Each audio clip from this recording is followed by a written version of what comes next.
Teman-teman, good news ya. Dimana kita perhatikan di awal bulan Juni ini, IHSG berhasil mantul dari garis support dan ada short rally. Kalau teman-teman lihat beberapa minggu yang lalu, memang si IHSG itu cukup mengkhawatirkan ya, bergerak di dekat support dan bahkan sempat beberapa kali tembus di bawah support 6.600. Nah, cuma nih di awal Juni ini, it's a good day for IHSG, di mana IHSG sempat rally mendekati 6.700. Kalau teman-teman perhatikan, sayangnya di dana asing itu dalam satu minggu terakhir ini tidak ada masif inflow ya. Kalau kita perhatikan selama satu minggu ini asing malah minus 18 miliar, which is tergolong sideways. Jadi banyak yang terjadi rebalancing kalau dari sisi asing. Lalu pertanyaan adalah sektor mana nih yang diincar oleh para big funds? Kenapa IHSG mulai rally di minggu pertama bulan Juni ini? Coba kita perhatikan di sektor bank digital teman-teman. Ada bank digital apa sih yang mulai rally? Pertama ada Bank Neocommerce ya, BBYB ini dalam satu minggu terakhir teman-teman perhatikan ada kenaikan 14%. Dan selanjutnya adalah Bank Aladin dengan kode BANG ini naik sekitar 10%-an. Lanjut nih teman-teman, ada Bank Jago. Nah, Bank Jago ini naiknya cukup besar ya. Satu minggu terakhir 32% lebih. Dan BBHI dalam satu minggu naiknya lebih dari 40%. Nah, pertanyaan adalah kenapa nih bank-bank digital mulai terjadi kenaikan? Dan kira-kira kita mesti pilih yang mana? Kalau menurut saya akan memilih cenderung ke Arto. Jadi saya kepingin bahas nih, kenapa Bank Jago ini sedikit lebih baik dibanding dengan bank digital lainnya. Dan kenapa ini menjadi pilihan AJ Invest. Dan teman-teman, di grup Premium AJ Invest kita sudah membahas untuk entry di Arto itu pada tanggal 6 Juni. Nah, sekarang secara teknikal kalau teman-teman perhatikan, pada saat tanggal 6 Juni, apa yang terjadi di saham Arto? Itu masih tenang, volume belum ada terjadi spike, dan pergerakan sahamnya masih cukup stabil ya. Artinya baru hijau sedikit, tetapi di situ kita menemukan sebuah signal yang menarik untuk kita entry ke dalam saham tersebut. Setelah itu tanggal 7 dan selanjutnya itu saham Arto mulai rally dengan sangat kencang. Nah, coba kita bedah lebih dalam lagi apa sih yang sebenarnya terjadi di saham Arto ini. Kalau teman-teman lihat secara broker summary, yaitu analisa secara bandarmologi, perhatikan saja, mulai dari tanggal awal bulan Juni itu sudah ada akumulasi. Dan kalau teman-teman lihat lebih detail lagi, siapa sih yang melakukan akumulasi di saham ini? Ada kode NI, BK, LG, KZAI, dan MG. Kalau teman-teman perhatikan, mayoritas yang membeli saham Arto ini adalah big funds atau smart money. Sedangkan coba kita lihat dari sisi penjual. Ada siapa nih teman-teman? Ada XC, ada YP, di mana itu ada banyak retail yang mulai lepas saham Arto. Nah, jadi teman-teman, dalam keadaan ini, broker summary yang akumulasi dan yang jual adalah retail, ini memberikan kita sebuah signal bahwa Arto ini layak untuk kita beli. Ya, karena retail mulai kehilangan barang. Dan akhirnya apa? Teman-teman lihat Arto mulai rally setelah tanggal 6. Nah, teman-teman, kalau yang ingin belajar lebih banyak lagi nih tentang bandarmologi ataupun menganalisa saham dari sudut pandang bandarmologi, make sure ya hubungi kami di admin Telegram kami @AJ_Invest Admin supaya teman-teman bisa langsung saja join dengan komunitas AJ Invest. Jadi teman-teman, kalau nggak mulai dari sekarang belajar ilmu analisa bandarmologi, mau tunggu sampai kapan lagi? Akan banyak kesempatan yang teman-teman lewatkan. Oke, selanjutnya kita akan bedah sedikit dari segi fundamental. Kalau teman-teman perhatikan, fundamental Arto itu sudah baik atau masih kemahalan? Kalau teman-teman lihat dari segi valuasi, sebenarnya Arto ini secara valuasi masih agak mahal ya. Buktinya saja PBV mereka masih di atas 5. Lalu price earning ratio mereka juga masih sangat tinggi. Teman-teman lihat aja, ribuan kali lipat. Nah, ini jarang ya kalau ada sebuah perusahaan dengan PE ratio setinggi ini. Tapi kalau kita lihat dari sisi pertumbuhan kinerja, teman-teman lihat dulu dari revenue-nya itu Arto sudah ada pertumbuhan. Sayangnya nih teman-teman, untuk di tahun 2023 kuartal pertama, operating profit Arto itu turun. Yes, this is not a very good news secara fundamental. Jadi kalau teman-teman yang kepingin investasi di Arto mungkin perlu kaji kembali. Kalau untuk sekarang ini Arto itu lebih cocok untuk teman-teman tradingkan jangka pendek. Karena secara valuasi Arto ini masih cukup mahal kalau teman-teman ingin buy and hold. Oke, setelah bank-bank digital ada apa lagi nih yang menarik? Yaitu adalah sektor properti. Dan ini menurut saya menjadi sektor jagoan AJ Invest untuk 1 tahun yang akan datang. Nah, teman-teman perlu tahu dulu kenapa saham atau sektor properti ini menarik untuk kita perhatikan. Dan kalau teman-teman lihat 1 minggu terakhir, apa yang terjadi? Saham-saham properti juga lanjut rally ya. Padahal 1 bulan yang lalu, sektor properti sudah mulai rally. Setelah itu kan calm down atau bahkan ada koreksi. Tetapi 1 minggu terakhir ini, mulai kembali nih rally di saham-saham properti. Coba kita lihat contohnya seperti Bekasi Fajar Industrial yang naik 10% dalam 1 minggu. Selanjutnya ada APLN, Agung Podomoro. Ini juga market cap-nya lebih kecil dibanding yang lainnya. Tetapi dalam 1 minggu ini APLN juga naik 8% lebih. Selanjutnya nih teman-teman, ada Intiland ya. Satu minggu naiknya 11%. Dan ada Ciputra dalam satu minggu ini naiknya 9,8%. Nggak cukup di sini nih teman-teman, masih berlanjut. Ternyata ada Sumarekon, satu minggu naik 13%. Dan ada Pakuwon juga naik sebesar 5% lebih. Dan teman-teman, nggak sampai di situ, masih belum cukup. The list goes on. Ada Fastland yang satu minggu naiknya 25%. Dan yang terakhir ada BSD ini teman-teman, yaitu saham favorit AJ Invest. Satu minggu terakhir naiknya 10% lebih. Nah, kalau kita perhatikan ini naiknya sangat kompak ya. Begitu banyak saham yang ada di industri properti naiknya cukup serempak dan cukup besar ya, dalam satu minggu rata-rata sampai lebih dari 10%. Nah, pertanyaannya adalah kita apakah masih ada kesempatan nih untuk memperhatikan saham ini, dan kita perlu analisa lebih dalam lagi apakah sahamnya masih layak dibeli atau sudah kemahalan karena banyak saham properti yang sudah naik. Jadi kita perlu membedah ada sentimen apa sih yang membuat sektor properti ini layak untuk kita beli dan bahkan sudah diincar oleh para big funds. Jadi kalau teman-teman perhatikan, siklus minyak itu sudah mulai melandai. Yang dulu minyak contohnya lebih dari 100, sekarang sudah sisa 70. Batu bara yang dimana era perang itu 400, sekarang cuma sisa 130 sampai 140-an.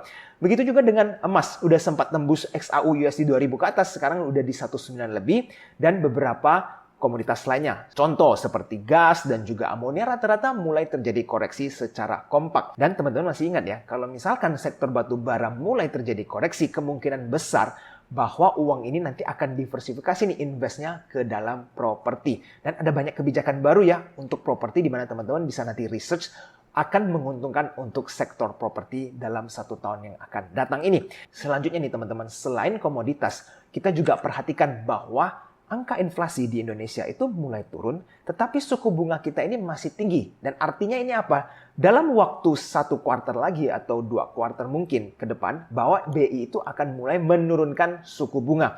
Dan ini akan memberikan sentimen yang sangat positif untuk sektor properti. Kenapa? Pada saat suku bunga naik, itu kan KPR mungkin akan semakin mahal. Dan disitulah sentimen kurang bagus untuk sektor properti. Makanya fundamentalnya terus berkembang. Tetapi secara sentimen, sektor properti masih tergerak sideways kan. Nah sekarang nih nanti terbalik. Pada saat suku bunga yang setinggi ini yang akan diturunkan, ini akan memberikan sentimen positif untuk sektor properti. This is very good ya, karena inflasi di Indonesia sudah sangat terkendali. Kalau teman-teman lihat saja dari graf ini sudah mulai turun dari yang 5 lebih, pelan-pelan turun sampai sisa 4. Artinya apa? Indonesia tinggal tunggu waktu untuk menuruni suku bunga. Dan kalau itu terjadi, teman-teman make sure ya punya saham di sektor properti. Belum lagi nih teman-teman, kalau nanti big funds itu mulai taking profit di saham-saham banking ya. Teman-teman lihat aja first liner bank seperti top 4 banks dan juga second liner banks itu kan pada naik semua. Nanti ada suatu saat mereka ya pasti akan TP, nggak mungkin kan mereka hold selamanya tanpa mengurangi posisi. Dan nanti kalau mereka mulai diversifikasi ke sektor yang lainnya,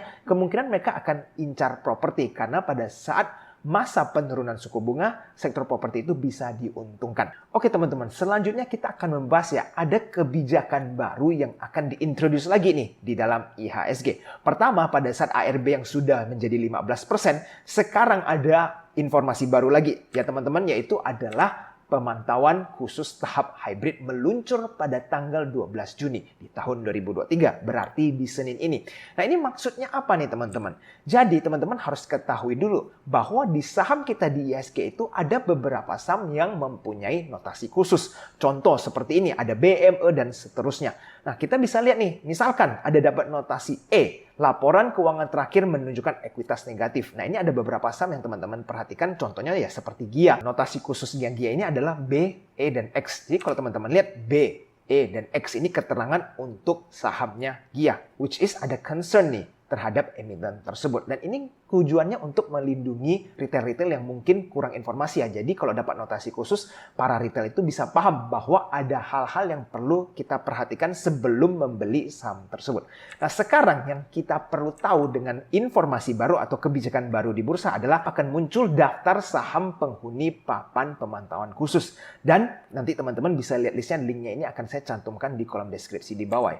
Isinya apa? Teman-teman lihat ada beberapa kriteria dari 1 sampai 11 dan ini teman-teman akan tahu nih keterangan-keterangannya seperti apa. Dan nanti di dalam daftar tersebut teman-teman akan lihat ya ada lampiran 1 dan 2 dan ini listnya ada kok di dalam IDX. Bahwa di dalam list tersebut ada saham-saham yang memasuki kriteria 1, 2 dan seterusnya. Dan nanti akan ada yang disebut hybrid call, di mana ketentuannya ya seperti ini, teman-teman bisa baca untuk ketentuan auto rejections ya di 10%. Dan nanti teman-teman akan lihat bahwa beberapa saham dengan kriteria khusus yang misalkan dengan kriteria nomor 7 itu bisa di bawah 50 nih harga sahamnya. Jadi teman-teman selama ini mungkin terbiasa ya saham-saham itu stuck di 50, ya sudah. Nanti pada saat pemberlakuan hybrid auction call ini, harga saham dengan kriteria contoh nomor 7 ini bisa di bawah 50. Jadi jangan kaget nih teman-teman kalau yang selama ini mungkin nyangkut di saham 50 mendadak tiba-tiba lihat kok floating loss-nya semakin dalam. Mungkin teman-teman ada sangkut di sebuah saham 50 yang sudah bertahun-tahun. Nah ini bisa menjadi plus minus ya. Artinya apa? Mungkin kalau teman-teman yang sudah sangkut terlalu lama dan kepingin liquidate, ya teman-teman bisa jual lebih murah di bawah 50. Tapi teman-teman ya kerugiannya akan semakin banyak. Nah kita tidak tahu nih apa yang akan terjadi dengan kebijakan baru ini. Apakah ada trader-trader yang ingin mencoba untuk beli di bawah lalu jual di 50? Kita nggak tahu ya. Tetapi kita bisa memperhatikan saham-saham yang 50 dengan notasi khusus, kriteria khusus ini bisa saja diperdagangkan di bawah angka 50. Dan nanti kita akan witness apa yang akan terjadi di hybrid call auction ini. Nah teman-teman, kita saatnya sampai ke bagian di mana ada sebuah cara yang menurut saya sangat luar biasa mendapatkan cuan di dalam IHSG. Contohnya apa? Pada saat saya membaca sebuah saham yang akan IPO, yaitu dengan kode RELF ya, PT Graha Mitra Asia. Nah kenapa saham ini membuat saya takjub? Bayangin saja nih teman-teman, kalau kita perhatikan karyawan di dalam perusahaan ini, kalau teman-teman baca ya prospektusnya, ada berapa? Karyawannya hanya ada 8. Dan teman-teman tahu nggak kalau perusahaan ini pada saat mau IPO itu ingin menggalang dana atau menghimpun dana sampai lebih dari 100 miliar. Yes, teman-teman kalau hitung dengan 12 juta lot, kalau kita asumsi harganya ada di 90, itu besarnya sampai 108 miliar. Luar biasa ya sebuah perusahaan yang skalanya lebih dari 100 miliar dikelola hanya oleh 8 orang. Dan teman-teman perlu tahu bahwa ekuitas perusahaan ini pada saat prospektusnya muncul yaitu adalah di 118. Itu modalnya 118 miliar. Dan mereka jual 20,95% itu 100 miliar lebih. Ya, luar biasa sekali. Dan yang bikin saya takjub tentunya yaitu adalah skala sebesar ini hanya dikelola 8 orang. Dan kalau teman-teman lihat lebih dalam lagi, ini akan bikin teman-teman lebih takjub. Yaitu adalah komposisi dari karyawan tersebut. Teman-teman lihat ada 8 orang kan. Nah di tahun 2021 pada saat perusahaan ini didirikan, itu ada banyak posisi yang kosong dan hanya ada 4 karyawan. Luar biasa ya, sebuah perusahaan dengan skala sebesar ini yang kelola hanya 4 orang dan terdiri dari project manager, engineering staff, finance supervisor, dan juga accounting staff. Lalu pada saat tahun 2022 muncullah karyawan baru yaitu 4 orang. Dan teman-teman lihat staffnya ini berubah ya menjadi finance and accounting manager. Jadi nggak pakai staff manajernya langsung bikin sendiri. Dan muncul beberapa posisi lainnya. Nah teman-teman yang bikin saya ini merasa takjub adalah kalau teman-teman bisa ya bikin sebuah perusahaan dengan ya modal 100-an M lebih dan cuma dikelola beberapa karyawan. Dan seumpamanya pada saat nanti IPO saham ini arah berlipat-lipat deh. Contohnya ya seumpamanya. Jadi teman-teman kebayang nggak cuan yang teman-teman dapatkan? Punya modal 100-an M. Lalu jual cuma sebagian kecil perusahaan tersebut. Dapat 100 M lagi nih. Dengan menjual 20% sahamnya atau dengan 20% kepemilikan saham ini. Tiba-tiba sahamnya arah, market cap-nya melonjak dan hanya dikelola oleh 8 orang. Kalau saya rasa teman-teman bisa replicate ini dan ulang-ulang di dalam IHSG dan berhasil, maka saya rasa nggak perlu lagi investasi. Tinggal bikin perusahaan, IPO, jadi dapat uang. Dan ini sepertinya lebih cepat kaya daripada teman-teman beli sebuah saham, invest 10 tahun baru dapat beggar beberapa persen. Kalau dengan cara ini teman-teman bikin perusahaan, gather atau kumpulin beberapa orang, ya jadi staffnya cuma 8 aja cukup. Bahkan 5 saja saya rasa bisa. Dan lalu teman-teman persiapkan IPO dan dapatlah cuan berlipat-lipat. Ya kalau teman-teman ini lakukan terus saya rasa lebih cepat kaya. Jadi teman-teman sebenarnya ada banyak cara ya untuk mendapatkan cuan di IHSG. Ada yang memang trading, ada yang scalping, ada yang berinvestasi bertahun-tahun dan ada juga yang melakukan IPO melalui IHSG dan akhirnya mendapatkan dana begitu banyak dan cepat di dalam IHSG. Jadi teman-teman, kita perlu smart. Kalau kita sudah mulai memahami cara bagaimana IPO, dan teman-teman sebenarnya bisa cari tahu ya bahwa untuk membuat sebuah perusahaan IPO itu tidak terlalu rumit, dan saya rasa kalau seperti perusahaan Ralph ini dengan 8 orang dan bisa melakukan IPO, saya rasa teman-teman tinggal belajar lebih giat dan teman-teman bisa mereplikat apa yang mereka lakukan. Jadi para penonton, ada nggak nih yang sudah pernah melakukan hal ini dan mendapatkan cuan lebih cepat daripada trading ataupun invest di dalam saham? Oke teman-teman, selanjutnya kita akan membahas tentang honorable mention ya. Di episode kali ini, honorable mention saham yang layak untuk kita perhatikan adalah BSDE.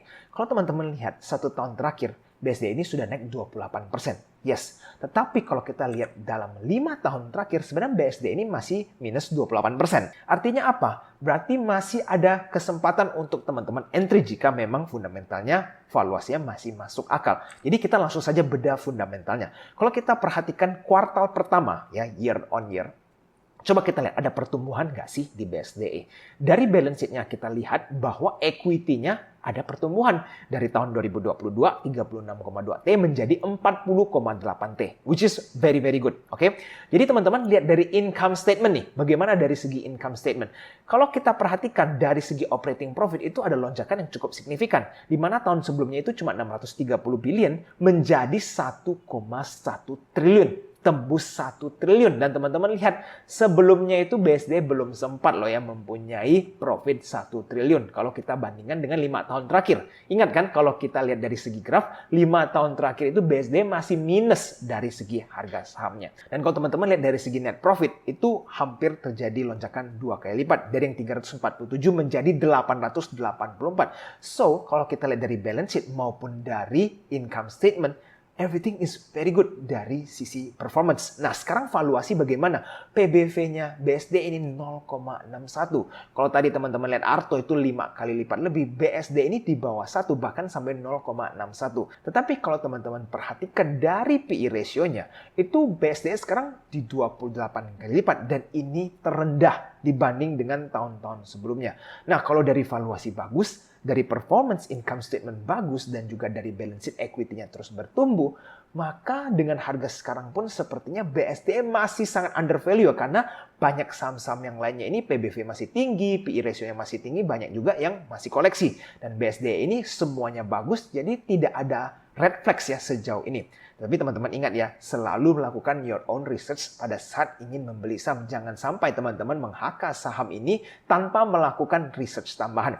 Nah, kalau teman-teman lihat dari sisi pemegang saham, itu masyarakat berada di berapa nih? Di angka 31%, which is very good menurut saya. Kenapa? Karena kalau banyak juga saham-saham yang masyarakatnya itu 50% lebih. Kalau dari segi masyarakat itu 50% lebih, saya rasa itu agak berat untuk naik sahamnya. Tetapi kalau di angka 30%, saya rasa itu cukup reasonable dan free float saham ini juga cukup besar sehingga manajer investasi bisa saja tertarik untuk memperhatikan saham yang satu ini.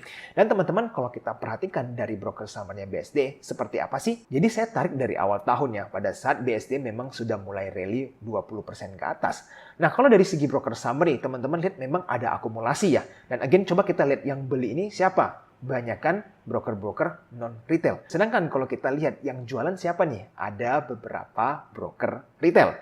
Jadi, again, kembali nih, ada broker big player atau smart money yang beli dan banyak retail yang mulai lepas. Mungkin ada yang profit taking. Dan teman-teman bisa lihat loh, mereka punya average price berapa. Untuk sekarang ini ya, BSDE big player-nya ada di kisaran 1000 sampai 1100-an. Sehingga kalau misalkan nanti dari segi harga ada pullback di BSDE, saya rasa fundamental yang valuasinya masih murah bisa menjadi kesempatan buat teman-teman beli. Nah, sekarang kita perhatikan dari segi teknikalnya seperti apa. Sebentar lagi ada kemungkinan BSDE mau breakout ya. Jadi kalau para technical yang analis ini suka buy on breakout, mungkin mereka sebentar lagi akan masuk nih ke dalam BSDE. Tetapi kalau saya lihat jika BSDE mulai terjadi koreksi atau pullback dan mendekati garis support, ya misalkan nih di MA 100, teman-teman yang belum punya barang saya rasa cukup make sense atau reasonable untuk menyicipi saham yang satu ini. Tapi again, make sure analisa lagi sebelum membeli supaya teman-teman tahu apa yang teman-teman lakukan. Saya cuma memberikan opini dan sisanya teman-teman yang menentukan apakah saham ini layak untuk dibeli atau tidak. Oke teman-teman, video hari ini sampai di sini dulu. Jika teman-teman merasa video ini bermanfaat, make sure teman-teman share video ini ke teman-teman lainnya dan subscribe channel Eji Invest supaya tidak ketinggalan informasi terbaru seputar saham. Sampai jumpa di video selanjutnya. I'll see you again next time. Bye-bye.